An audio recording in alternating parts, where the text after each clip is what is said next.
សូមគោរពនឹងជម្រាបសួរលោកតាលោកយាយលោកពូអ្នកមីងពុកម៉ែបងប្អូនប្រិយមិត្តដែលជា fan របស់កូនពៅអធិរាជសម្លេងមានលោកស៊ិនស៊ីសមុទ្រលោកបឺតសម្រាប់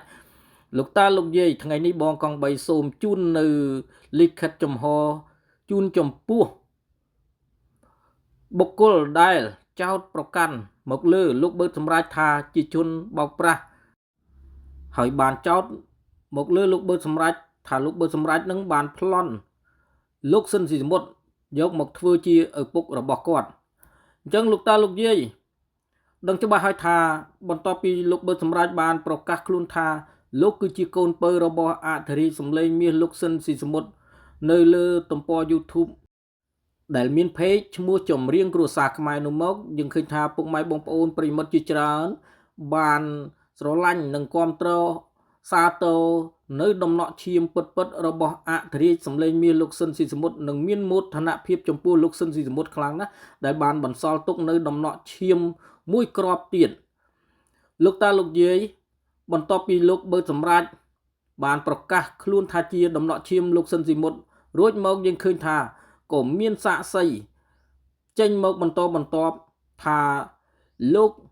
បានធ្លាប់ស្គាល់និងដឹងឮនៅប្រវត្តិរឿងស្នេហារបស់អធិរាជសម្លេងមាសលោកស៊ិនស៊ីសមុទ្រជាមួយនឹងអ្នកស្រីធីមវិជ្ជរាដែលជាម្ដាយរបស់លោកបឺតសម្រាប់យ៉ាងពិតប្រាកដក៏ប៉ុន្តែរាល់សាក្សីទាំងអស់នោះខាងបុគ្គលដែលបានជំទាស់និងចោទប្រកាន់ថាលោកបឺតសម្រាប់មិនមែនជាកូនរបស់លោកស៊ិនស៊ីសមុទ្រនោះថាសាក្សីទាំងអស់នោះគឺជាសាក្សីคล้ายៗទៅវិញហើយក្រោយមកបុគ្គលដែលជំទាស់ថាលោកបឺតសម្រាប់មិនមែនជាកូនរបស់លោកស៊ិនស៊ីមុទ្រនោះបានចោទប្រកាន់ថាលោកបឺតសម្រាប់មិនហ៊ានធ្វើតេស្ត DNA នោះទេបាទហើយបានចោទប្រកាន់ថាលោកបឺតសម្រាប់ជាកូនបង្កើតរបស់លោកយាយធីមរីនិងជាបងប្អូនបង្កើតរបស់លោកធីមរស្មីទៅវិញបន្ទាប់មកលោកបឺតសម្រាប់ក៏បានចេញមកប្រកាសខ្លួនថាលោកហ៊ានធ្វើតេស្ត DNA គ្រប់យ៉ាងក៏ប៉ុន្តែភាគីម្ខាងទៀតមិនបានអនុញ្ញាតឲ្យលោកបឺតសម្រាប់ធ្វើតេស្ត DNA នោះទេក៏ប៉ុន្តែបុគ្គលដែលចោទប្រកាន់ថាលោកបឺតសម្រាប់ជាជនបោកប្រាស់នោះបែរជាមិនហ៊ានអនុញ្ញាតឲ្យលោកបឺតសម្រាប់ធ្វើ DNA ទៅវិញហើយបានជំរុញឲ្យលោកបឺតសម្រាប់ធ្វើ DNA ជាមួយនឹងលោកធីមរស្មីនិងលោកយាយធីមរីធ្វើតេស្តទៅឃើញបងប្អូនបង្កើតនោះហើយបន្ទាប់ពីការជំរុញឲ្យលោកបឺតសម្រាប់ធ្វើ DNA ជាមួយនឹងលោកធីមរស្មីនិងលោកយាយធីមរីនោះមកយើងឃើញថាលោកបឺតសម្រាប់មិនបានឆ្លើយតបអ្វីនោះទេហើយបន្ទាប់មកខាងបុគ្គលដែលជំទាស់ថាលោកបឺតសម្រាប់មិនមែនជាកូនរបស់លោកស៊ិនស៊ីសមុទ្រនោះរមែងតែងតែចោទប្រកាន់និងចេញคลิปវីដេអូជាបន្តបន្ទាប់និងប្រមាថមើលងាយមកលើលោកបឺតសម្រាប់ថាជាជនឆបោកបាទជាអាឡេវជាដើមណាលោកតាលោកយាយបាទហើយក្រោយមកលោកបឺតសម្រាប់ទ្រាំមិនបានលោកក៏ចេញคลิปវីដេអូមួយដែលបងកង3បានទៅសម្ភាសផ្ទាល់ថាលោកសុកចិត្តធ្វើ DNA ជាមួយនឹងធីមរស្មីនិងលោកយាយធីមរីប្រសិនបើខាងបុគ្គលជំទាស់នឹងចោទប្រកាន់ថាលោកបឺតសម្រាប់មិនមែនជាកូនរបស់លោកស៊ិនស៊ីសមុទ្រនោះទទួលនៅលក្ខខណ្ឌរបស់លោកបឺតសម្រាប់ណាលោកតាលោកយាយអញ្ចឹងคลิปវីដេអូដែលលោកបឺតសម្រាប់បានចេញឆ្លើយតបជាមួយនឹងបុគ្គលដែលជំទាស់នឹងប្រមាថថាលោកបឺតសម្រាប់ជាជនឆបោកនោះនៅពេលដែលคลิปវីដេអូរបស់លោកបឺតសម្រាប់ចេញតមកយើងឃើញថាខាងបុគ្គលជំទាស់មិនបានធ្វើការរៀបចំនិងធ្វើ DNA បាទពីព្រោះលោកបឺតសម្រាប់ទទួលធ្វើក៏ប៉ុន្តែខាងបុគ្គលជំទាស់នោះត្រូវតែចេញសហុយទាំងអស់ហើយនឹងទទួលនៅលក្ខខណ្ឌដែលលោកបឺតសម្រាប់ដាក់ឲ្យអញ្ចឹងរាល់លក្ខខណ្ឌដែលលោកបឺតសម្រាប់ដាក់ឲ្យនោះប្រហែលជា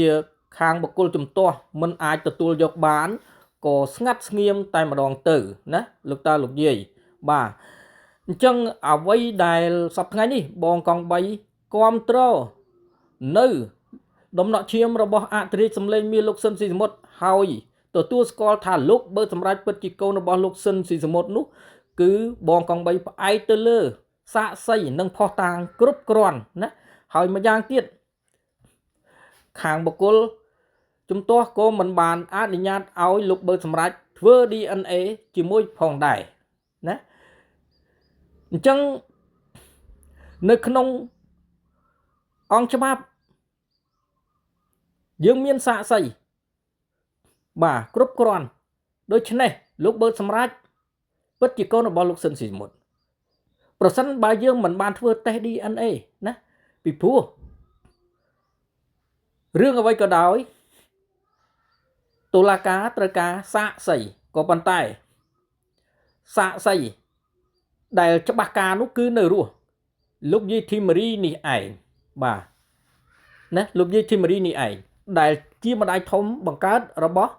លោកប៊ឺតសម្រេចដែលចិញ្ចឹមលោកប៊ឺតសម្រេចតាំងពីមានអាយុ3ខែមកម្លេះបាទ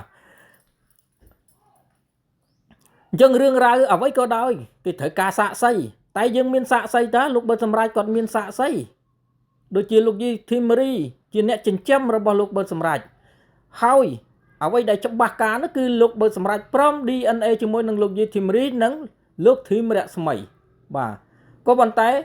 បុគ្គលជំទាស់ត្រូវតែទទួលនៅលក្ខខណ្ឌរបស់លោកប៊ឺតសម្រេចបាទអញ្ចឹងអ្វីដែលមហាជនដែលគាត់មានឧត្តមគតិចេះវិនិច្ឆ័យច្បាស់លាស់នោះគឺគាត់ស្រឡាញ់និងគ្រប់គ្រងលោកប៊ឺតសម្រេចជាកូនរបស់លោកស៊ិនស៊ីមុតនោះគឺគាត់ផ្អែកទៅលើសាកសីនិងផុសតាងគ្រប់គ្រាន់ជាពិសេសឯកឧត្តមសៀងណាំដែលជាតំណាងរាស្ត្រណាដ៏មានប្រជាប្រិយភាពនិងជាតំណាងរាស្ត្រដែលប្រជាពលរដ្ឋ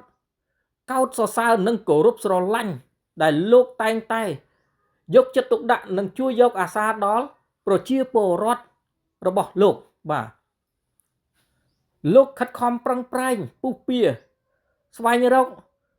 បាទផុសតាងយកមកបង្ហាញមហាជនថាលោកប៊ឺតសម្រេចពិតជាកើតនៅប្រទេសឡាវនោះមែនដោយលោកបានចំណាយនៅទ្រព្យធនរបស់លោកជាច្រើនណាអញ្ចឹងយើងឃើញថាលោកគឺជាតំណាងរាស្ត្រដែលដឹងពីសុខទុក្ខរបស់ប្រជាពលរដ្ឋបាទអញ្ចឹងលោកតាលោកយាយដឹងច្បាស់ហើយបាទតាំងពីលោកប៊ឺតសម្រេចបានប្រកាសខ្លួនថាជាកូនរបស់លោកស៊ិនស៊ីមុតមកគឺលោកប៊ឺតសម្រេចមិនដែលរុញរាក្នុងការធ្វើ DNA នោះទេប្រសិនបើបុគ្គលដែលជំទាស់ថាលោកប៊ឺតសម្រេចមិនមែនជាកូននោះព្រមអនុញ្ញាតឲ្យលោកប៊ឺតសម្រេចធ្វើ DNA បាទសូម្បីតែជាមួយនឹងធីមរស្មីនិងយាយធីម៉ារីដែលបុគ្គលជំទាស់ថាជាម្ដាយបង្កើតជាបងប្អូនបង្កើតក៏លោកប៊ឺតសម្រេចព្រមទទួលធ្វើ DNA ជាមួយផងដែរដើម្បីបង្ហាញនិងបញ្ជាក់ជូនពុកម៉ែបងប្អូនមហាជនឲ្យបានដឹងច្បាស់ថាលោកគឺជាកូន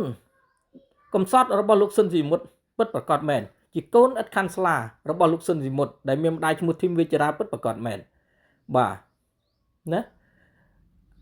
អានេះបើសិនលោកប៊ឺតសម្រេចមិនហ៊ានធ្វើ DNA បដិសេធថាមិនព្រមមិនអីអាហ្នឹងយើងថាលោកប៊ឺតសម្រេចបោកប្រាស់ហើយអត់មានសាកសីអត់មានអីអាហ្នឹងយើងចោទថាលោកប៊ឺតសម្រេចបោកប្រាស់ពីព្រោះពីមុនមកបាទបុគ្គលដែលជំទាស់ហ្នឹងថាលោកប៊ឺតសម្រេចហ្នឹងថាម្ដាយរបស់លោកសម្រេចហ្នឹងគ្មានឈ្មោះធីមវិជ្ជរាទេបាទក៏ប៉ុន្តែក្រោយមកយើងឃើញថាមានចាស់ចំនួនមុនរួមចំនួនជាមួយនឹង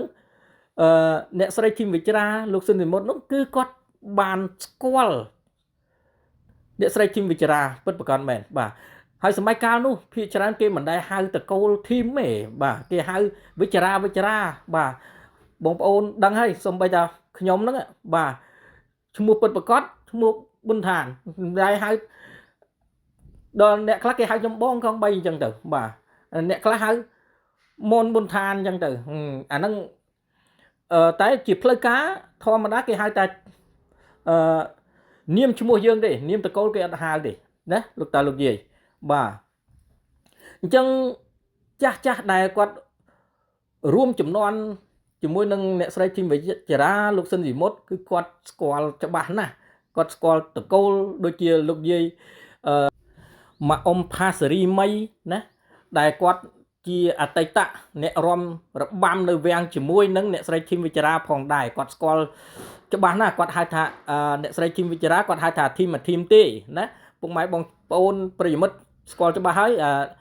មកអ៊ំផាសេរីមីនៅបារាំងនោះបាទណាហើយលោកពូអាងមន្ថនដែលជាសាក្សីរស់នៅជាមួយនឹងអ្នកស្រីធីមវិចារាហើយតែងតែជូនអ្នកស្រីធីមវិចារាទៅជួបលោកស៊ិនស៊ីមុតជាដើមណាអញ្ចឹងបុគ្គលដែលជំទាស់នោះតែងតែជេរប្រមាថសាក្សីទាំងអស់នោះបាទណាតែងតែជេរប្រមាថហើយអត់ព្រមទេបាទអញ្ចឹងអ្វីដែលបងកង3ទៅសម្ភាសសាក្សីណាគឺយើងសំអាងទៅលើសាក្សីហើយបងកង3ក៏ចង់ដឹងច្បាស់ដែរណាបើបុគ្គលខាងនោះចោទថាលោកប៊ិតសម្រេចមិនមែនជាកូនមិនក៏មិនព្រម DNA ទៅព្រម DNA ទៅអានឹងបងកង3ក៏ចង់ដឹងច្បាស់ដែរហើយបងកង3ក៏មិនបានបដិសេធថាមិនឲ្យលោកប៊ិតសម្រេចធ្វើ DNA ទេពីព្រោះលោកប៊ិតសម្រេចគាត់ហ៊ានធ្វើ DNA អញ្ចឹងខ្ញុំក៏សាទរដែរនៅសំណើដែលធ្វើ DNA នេះបាទណាប៉ុន្តែបើយើងមិនមានការព្រមព្រៀងយើងសំអាងទៅលើសាក្សីគ្រប់គ្រាន់តែប៉ុណ្្នឹងទេណានៅក្នុងអង្គច្បាប់គឺគេផ្អែកទៅលើសាក្សីបាទរឿងអ្វីក៏ដោយគឺគេពឹងផ្អែកទៅលើសាក្សីបាទអរគុណណាស់បាទអញ្ចឹងអ្វីដែលបងកង3ស្រឡាញ់និងគ្រប់គ្រងលោកប៊ិតសម្រេចជាដំណក់ឈាមរបស់លោកស៊ុនស៊ីសមុទ្រនេះគឺពឹងផ្អែកទៅលើសាក្សីពីព្រោះយើងមិនមាន DNA យើងផ្អែកទៅលើសាក្សីបាទហើយយើងគួរតែសាទរនៅនឹងមានមោទនភាពចំពោះលោកប៊ិតសម្រេចផងពីព្រោះលោកស៊ិនស៊ីមុតបានបន្សល់ដំណក់ឈាមមួយគ្រាប់ទៀតអញ្ចឹងវាជាការល្អប្រសើរដែរណាយើងមិនដាច់ពូជបាទមិនដាច់ពូជហើយយើងមើលកូនចៅរបស់គាត់ចៅរបស់លោកស៊ិនស៊ីមុតពេជ្រពីហ្នឹងគឺថាមុខស្តៀងដូចនឹងលោកស៊ិនស៊ីមុតមែនតើបាទហើយលោកប៊ិតសម្រេចហ្នឹងគឺដូចលោកស៊ិនស៊ីមុតមែនតើបើទោះបីសំឡេងនិងសូរស័ព្ទមិនដូចលោកស៊ិនស៊ីមុតក៏ដោយក៏ប៉ុន្តែរសជាតិផ្អែមស្រទន់ហ្នឹងគឺវាស្រដៀងគ្នាបាទ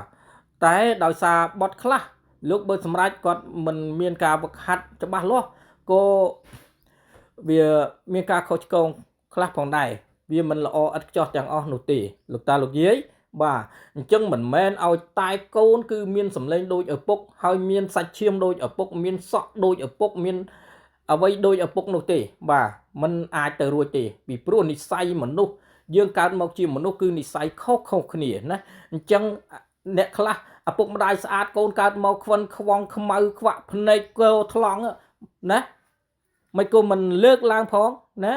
យើងត្រូវពិចារណាត្រង់ចំណុចទាំងអស់នេះបាទអរគុណណាស់ពុកម៉ែបងប្អូនប្រិយមិត្តបាទអញ្ចឹងបងកង3សូមបញ្ចប់នៅលិខិតចំហជូនចំពោះបុគ្គលដែលប្រមាថនិងចោទប្រកាន់ថាលោកប៊ិតសម្រេចជាជនបោកប្រាស់ត្រូវពិចារណាត្រង់ចំណុចនេះឲ្យបានច្បាស់មែនទែនបាទបងកង3មិនកាន់ជើងខាងណានោះទេបាទបងកង3ត្រូវការយុត្តិធម៌និងសច្ចធម៌សម្រាប់សង្គមជាតិ